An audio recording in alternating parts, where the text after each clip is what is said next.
Hello everyone and welcome you to ASC classes. Again आपका स्वागत करते हैं एएससी क्लासेस में। आज देखिए अगेन हम बात करने वाले हैं टेंसेस को लेके। आज हम बात कर रहे हैं past and future perfect tenses के बारे में। देखिए मैं कुछ बताना चाहूँगा, कुछ बातें आपको ध्यान रखनी होगी। जैसे कि मान लीजिए हमारी टाइमलाइन है, ये हमारी क्या है टाइमलाइन। इसमें हमारा एक डिफ़ॉल्ट टाइम होता है प्रेजेंट का, ये है ना डिफ़ॉल्ट रिपोर्टिंग टाइम जो होता है हमारा, ये आपको ध्यान रखना है। अब मान लीजिए आप इस पास्ट के पॉइंट से बैक जा रहे हैं, पास्ट में कहाँ जा रहे हैं, पास्ट में बैक जा रहे हैं, तब आपको यूज करना है पास्ट इंडेफिनिट टेंस का। किसका यूज करना है? Past indefinite tense. क्लियर? ये आप ध्यान रखिएगा बात। लेकिन अगर आप पास्ट के किसी पॉइंट से फर्दर पास्ट में बैक जा रहे हैं तो फिर ये पास्ट नहीं रहा, ये क्या हो गया? Past of past. क्या हो गया आपका? Past of past. और पास्ट ऑफ पास्ट को रेफर करेंगे आप पास्ट परफेक्ट टेंसेस के थ्रू। क्लियर? ये आप ध्यान रखिएगा यहाँ पे। क्लियर? इसी तरीके से मान लीजिए कोई फ्यूचर का पॉइंट है, इस तरीके से फ्यूचर का कोई पॉइंट है और इस फ्यूचर के पॉइंट से कोई काम फ्यूचर में पहले हो गया, तो यहां पे आप यूज करेंगे फ्यूचर परफेक्ट का। किसका यूज करेंगे? फ्यूचर परफेक्ट का। यह आपको बातें ध्यान रखनी होंगी। क्लियर? अब बढ़ते हैं हम आगे। यानी पास्ट परफेक्ट टेंस का यूज हम तब करते हैं जब पास्ट में कोई काम किसी दूसरे पास्ट के एक्शन से पहले हो जाए, ये रेफर करना हो हमें। और फ्यूचर परफेक्ट का यूज हम तब करते हैं जब फ्यूचर में कोई काम किसी दूसरे फ्यूचर के पॉइंट से या टाइम से पहले हो जाए। क्लियर? अब आगे बढ़ते हैं। देखिए questions. The first question is the minister reach there before the programme ended. सबसे पहले टेंस फाइंड आउट करते हैं। एंडेड है वर्ब की सेकंड फॉर्म यानी पास्ट इंडेफिनिट टेंस।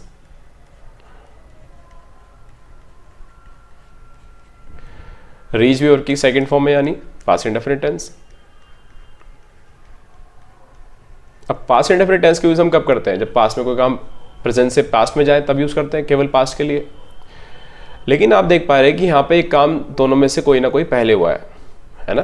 दो एक्शंस यहाँ पे लिखे हैं, तो दो एक्शन आपस में अगर रिलेट करने की बात करें तो लिखा है the minister reach there before the programme ended, यानी प्रोग्राम के एंड होने से पहले मिनिस्टर पहुंच गए थे। तो यानी कौन सा काम पहले हुआ है? पास्ट में। दोनों ही काम पास्ट में हुए हैं, लेकिन पास्ट टू पास्ट कौन सा काम है?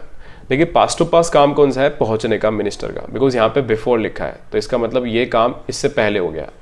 ये काम पास्ट का है, ये उससे भी पास्ट का है, तो ये हो गया पास्ट ऑफ पास्ट। अगर पास्ट ऑफ पास्ट हो गया तो सिंपली आपको कुछ नहीं करना, हैड लगा दीजिए यहाँ पे, हैड। बिकॉज स्ट्रक्चर मैंने आपको बताया ही है। पास्ट परफेक्ट का स्ट्रक्चर क्या होता है? हैड के साथ वर्ब की कौन सी फॉर्म? Third form.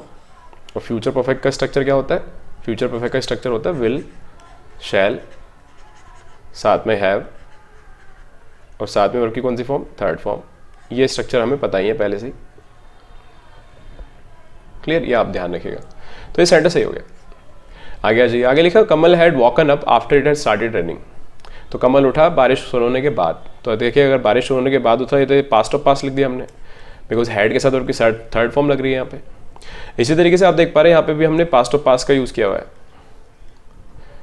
तो आप ध्यान रखिएगा कि जाहिर सी बात है इनमें से एक काम पहले हुआ होगा पास्ट में, तो जो काम पहले हुआ वो तो जाएगा पास्ट ऑफ पास्ट में, और जो काम उसके बाद हुआ है वो जाएगा सिंपल पास्ट में यानी पास्ट इंडेफिनिट टेंस में। अब हमने यहाँ पे दोनों ही पास्ट परफेक्ट टेंसेस लिख दिए जो कि गलत हो गए हैं। ठीक है? क्यों? क्योंकि अगर दोनों ही पास्ट परफेक्ट टेंसेस हमने यहाँ पे लिख दिए तो पास्ट परफेक्ट टेंसेस का मतलब होता है पास्ट का भी पास्ट। तो फिर इन टेंसेस के पास्ट कहाँ है वो भी बताना पड़ेगा हमें। तो एक्चुअल में यहाँ पे दो पास्ट परफेक्ट नहीं आएंगे, एक को हटाना पड़ेगा। तो जो काम बाद में हुआ है उसको लिख दीजिए पास्ट इंडेफिनिट टेंस में। तो देखिए कमल के उठने काम बाद में हुआ है तो यहाँ पे हटाइए इसे हैड वॉकन अप को, यहाँ पे सिंपली कर दीजिए वॉकअप। वॉकअप वर्ब की सेकंड फॉर्म का यूज कर लीजिए। Kamal woke up after it had started raining. बारिश शुरू होने के बाद कमल उठा है। क्लियर? आगे आ जाइए। The man dash that his watch dash from the drawer. अब आप देख पा रहे हैं यहाँ पे कुछ ऑप्शंस हैं। लिखा है found had stolen, found was stolen, found had been stolen. ठीक है? ये क्या है हमारा? Had been stolen. तो ये हमारा हैड बीन स्टोलन। अब देख पा रहे हैं कि अगर कोई चीज़ हमने पाई कि हमारी चीज़ चोरी हो गई तो जाहिर सी बात है चोरी पहले हुई होगी और पाया हमने बाद में होगा।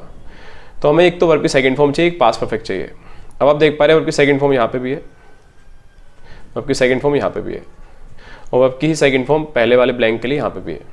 अब दूसरे वाले ब्लैंक के लिए यहाँ पे लिखा है पास्ट परफेक्ट टेंस यानी पास्ट ऑफ पास्ट। ये लिखा है हमारा पास्ट इंडेफिनिट जो कि पैसिव का है, उसको चुरा लिया गया था। ठीक है?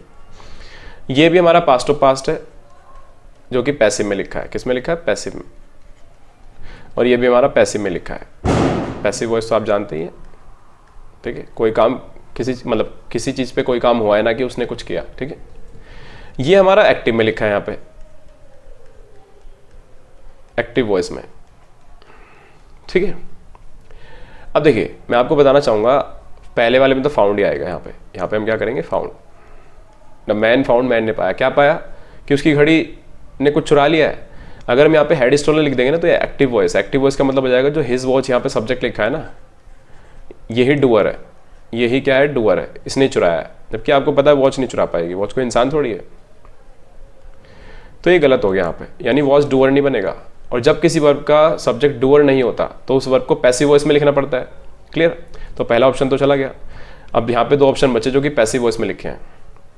अब जो दूसरा ऑप्शन है वो पैसिव वॉइस में तो लिखा है लेकिन वो पास्ट इंडेफिनिट टेंस है, वो पास्ट टू पास्ट नहीं है, तो ये भी गलत हो गया। तो आंसर क्या हो गया, ये the man found that his watch had been stolen. Clear? Past to past. आगे बढ़ते हैं, देखिए आगे देखिए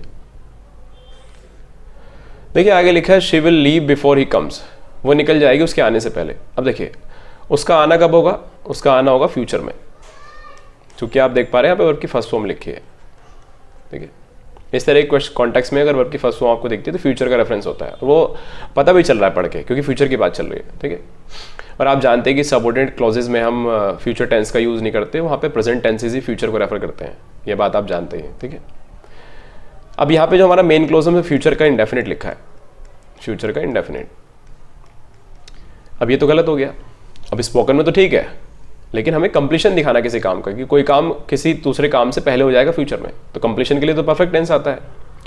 तो वो निकल चुकी होगी उसके आने से पहले, तो भाई ये काम फ्यूचर में इस काम से पहले हो जाएगा, तो ये काम पहले हो जाएगा फ्यूचर में, तो बस तो फ्यूचर परफेक्ट आएगा।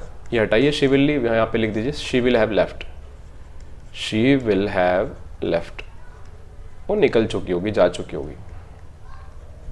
क्लियर? चलिए, we had received a call from him in 2018। अब यहाँ पे लिखा है 2018 एक टाइम है, और हमने जो टेंस यूज कर रखा है वो कौन सा टेंस है, पास्ट परफेक्ट, यानी पास्ट ऑफ पास्ट। क्लियर? अब 2018 की अगर बात करें, 2018 को अगर हम रिलेट करें प्रेजेंट से, बिकॉज रिपोर्टिंग का टाइम हमारा डिफॉल्ट प्रेजेंट होता है, मैंने बताया था, तो हम 2023 से अगर बैक जा रहे हैं 2018 में, तो ये तो पास्ट हो गया, ये तो केवल क्या हो गया, ये तो ओनली पास्ट हो गया। अगर ये ओनली पास्ट है तो ओनली पास्ट के लिए मैंने आपको क्या बताया था, पास्ट इंडेफिनिट टेंस, तो ये गलत हो गया। क्योंकि ये पास्ट का काम है तो स्टूडेंट को लग सकता है कि ये तो पास्ट में ठीक लिखा है, लेकिन ये पास्ट ऑफ पास्ट में लिखा है। पास्ट ऑफ पास्ट में तो तब लिखेंगे ना आप कोई बात, जब दूसरा पास्ट का एक्शन कोई यहाँ पे हो जिससे हम रिलेट कर रहे हैं कि किस पास्ट से पहले हुआ है कोई काम, तो दूसरा पास्ट का कोई एक्शन यहाँ पे है नहीं। तो ध्यान यहाँ पे ये रखना है कि हमें सिंगल इवेंट के लिए, जो हमारे सिंगल इवेंट होते हैं, सिंगल एक्शन सिंगल इवेंट, उनके लिए पास्ट परफेक्ट टेंस का यूज मत कीजिए, ना फ्यूचर परफेक्ट का। पास्ट परफेक्ट और फ्यूचर परफेक्ट टेंसेस यूज होते हैं रिलेशन में किसी दूसरे एक्शन के। सिंगल इवेंट के लिए पास्ट इंडेफिनिट टेंस का यूज कीजिए। सिंपली यहाँ पे हेड हटा दीजिए, अब वर्ब की कौन सी फॉर्म बन गई, सेकंड फॉर्म। क्लियर? तो यहाँ पे रिसीव लिख दीजिए, वैसे ही बात पास की चल रही है। आगे जी, आगे लिखे the producer thought the actor would promote the movie but he didn't. अब आपको एक बात ध्यान रखनी, जैसे कभी आपको वर्ब दिखे, ये हमारी want, hope, expect, think, suppose, mean, intent, इनके साथ आपको क्या बात ध्यान रखनी है कि इनके साथ आपको एक बात ध्यान रखनी है कि कोई काम अगर आपके अकॉर्डिंगली हुआ है, अगर आपके according to you something happen, something happen,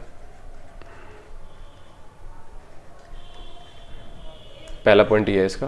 अगर आपके अकॉर्डिंग कोई काम हुआ है तब तो आप यूज करेंगे इसमें वर्ब के सेकंड फॉर्म यानी पास्ट इंडेफिनिट टेंस इनके साथ, मतलब इन वर्ब्स को आप पास्ट इंडेफिनिट टेंस में ले जाएंगे। लेकिन अगर ऐसा नहीं हुआ कि आपके अकॉर्डिंग नहीं हुआ है ना, नॉट अकॉर्डिंग टू यू, तो फिर आपको यूज करना पड़ेगा पास्ट परफेक्ट टेंस। किसका यूज करना पड़ेगा, पास्ट परफेक्ट टेंस का। तो ये बातें इन वर्ब्स के साथ ध्यान रखिएगा। अब देखिए वो कह रहा है प्रोड्यूसर ने सोचा that the actor would promote the movie, actor promote करेगा मूवी को, लेकिन उसने नहीं किया, तो नहीं हुआ ना उसके अकॉर्डिंग काम। तो यहाँ पे हटाइए थॉट और यहाँ पे लिख दीजिए had thought, past perfect tense, had thought. Clear? चलिए आगे बढ़ते हैं। आगे लिखा है by the time our friend reach the stadium the match ended. कई बार क्वेश्चन ना आपको बाय द टाइम के थ्रू दिखेंगे। बाय द टाइम एक कंजंक्शन होती है जो कि डेडलाइन को रेफर करती है। किसको रेफर करती है, डेडलाइन पॉइंट्स को। और जिस एक्शन के साथ भी इसे लिखते हैं वो पूरा का पूरा एक्शन इसके साथ मिलके क्या बन जाता है, पूरा का पूरा बन जाता है डेडलाइन। क्या बन जाता है, डेडलाइन, एक डेडलाइन, किसी एक्शन के रिलेशन में एक डेडलाइन, ठीक है। अब किस एक्शन के रिलेशन में डेडलाइन, ठीक है, मैच के एंड होने के रिलेशन में, ठीक है, ये पूरी की पूरी मैच के एंड होने के रिलेशन में। मैच का एंड होना देखिए लिखा है वर्ब की सेकंड फॉर्म में, यानी पास्ट इंडेफिनिट टेंस, और बाय द टाइम के साथ जो एक्शन लिखा है पहुंचने वाला वो भी लिखा है वर्ब की सेकंड फॉर्म यानी पास्ट इंडेफिनिट टेंस। लेकिन आपको ध्यान ये रखना है कि बाय द टाइम को इस तरीके से करते हैं, जैसे कि मान लीजिए हमारी डेडलाइन है तो डेडलाइन को हमने नाम दे दिया ए, और ये हमारा जिस एक्शन के रिलेशन में डेडलाइन है उसको हमने नाम दे दिया बी, ऐसे। अब ये डेडलाइन है हमारी, ठीक है, ये हमारी क्या है, डेडलाइन है। ये लाइन के थ्रू मैं आपको बताना चाहूंगा, डेडलाइन है ए। कब की है डेडलाइन, पास्ट की, क्योंकि पास्ट में लिखी है।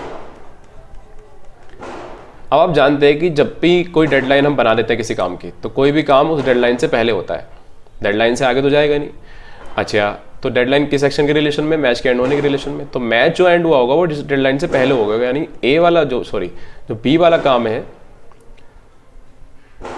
तो यहाँ पे बी वाला काम है वो कैसे हो गया होगा, वो पहले हो गया होगा, ठीक है, इस डेडलाइन से पहले। अगर इस डेडलाइन से पहले हुआ है तो ये हो गया पास्ट ऑफ पास्ट। क्या हो गया, पास्ट ऑफ पास्ट। अगर पास्ट ऑफ पास्ट हो गया तो यहाँ पे यूज करना पड़ेगा आपको क्या, पास्ट परफेक्ट टेंस। तो सिंपली कुछ नहीं करना, इसे वर्ब की थर्ड फॉर्म बना दीजिए, एंडेड वर्ब की थर्ड फॉर्म नहीं होती, हैड लगा दीजिए, और ये बन गई वर्ब की कौन सी फॉर्म। So by the time our friends reach the stadium the match had ended. जब तक कि हमारे फ्रेंड्स स्टेडियम पहुंचे मैच एंड हो चुका था। क्लियर, आ गया जाइए। फिर लिखा by the time you are 50, जब तक तुम 50 के होंगे। तो देखिए फ्यूचर की डेडलाइन है इस बार, ध्यान रखिएगा फ्यूचर की डेडलाइन में वर्ब की फर्स्ट फॉर्म का यूज़ करते हैं हम, और वैसे भी ये सबऑर्डिनेट क्लॉज है, सबऑर्डिनेट क्लॉज में फ्यूचर को रेफर वर्ब की फर्स्ट फॉर्म के थ्रू किया जाता है, मतलब कि प्रेजेंट टेंस के थ्रू, ठीक है। तो डेडलाइन इस बार फ्यूचर की, अगर फ्यूचर की डेडलाइन है तो जाहिर सी बात है ये काम उससे पहले हो जाएगा, जब तक कि तुम 50 के होंगे तुम्हारे बच्चों की शादी हो चुकी होगी। तो फ्यूचर परफेक्ट, फ्यूचर में कोई काम किसी फ्यूचर की डेडलाइन से पहले हो जाएगा, तो यहाँ पे लिख दीजिए future perfect. Will have got married, ये लीजिए सही हो गया। तो ये बनाया हमने किस में, फ्यूचर परफेक्ट में। क्लियर, आ गया जाइए। तो ध्यान रखिएगा आफ्टर के साथ, बाय द टाइम के साथ, बिफोर के साथ, इनके साथ, ठीक है। ये कुछ कंजंक्शंस होती है जो कि टाइम के रिलेशन को एक्सप्रेस करती हैं। फिर लिखा he has read 4 plays written by Shakespeare by the end of his vacation, ठीक है। सो उसने 4 प्लेज लिख लिए। अब ये टेंस जो है ना प्रेजेंट परफेक्ट है,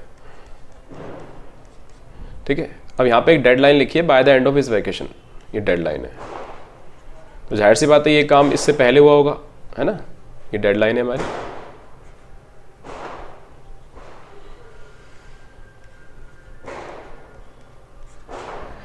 अभी जो डेडलाइन लिख रखी है हमने वैकेशन, अभी ये क्लियर नहीं हो पा रहा है कि ये डेडलाइन यहाँ पे पास्ट की है या फिर फ्यूचर की है।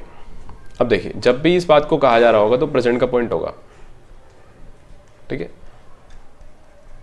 ये प्रेजेंट परफेक्ट तो गलत ही है यहाँ पे, क्योंकि डेडलाइन दे रखी है, डेडलाइन प्रेजेंट की नहीं होती, ठीक है, या तो फ्यूचर की होगी या पास्ट की होगी, ठीक है।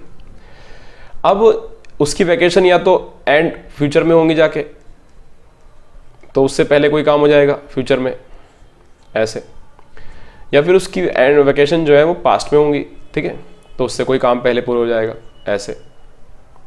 यहाँ होंगी तो उससे कोई काम पहले पूरा हो जाएगा, ठीक है। तो डिपेंड करता है कि हम रेफर क्या करना चाहते हैं यहाँ पे, क्या वो पास्ट की हमारी वैकेशंस हैं या फिर फ्यूचर की हैं, ठीक है। तो ध्यान रखिएगा यहाँ पे कुछ क्लियर नहीं है यहाँ पे, तो हम क्या कर सकते हैं यहाँ पे, हम कर सकते हैं चाहे तो यहाँ पे लिख दीजिए past perfect tense, he had read, वो पढ़ चुका था, या फिर आप लिख दीजिए विल हैव रेड। तो कॉन्टेक्स्ट के हिसाब से कुछ भी हो जाएगा, सिचुएशन के हिसाब से। वो अगर सिचुएशन क्लियर है आपको, नेचुरल सिचुएशन है, आप उस सिचुएशन को रिलेट कर रहे हैं खुद से, तो आपको पता होगा, ठीक है।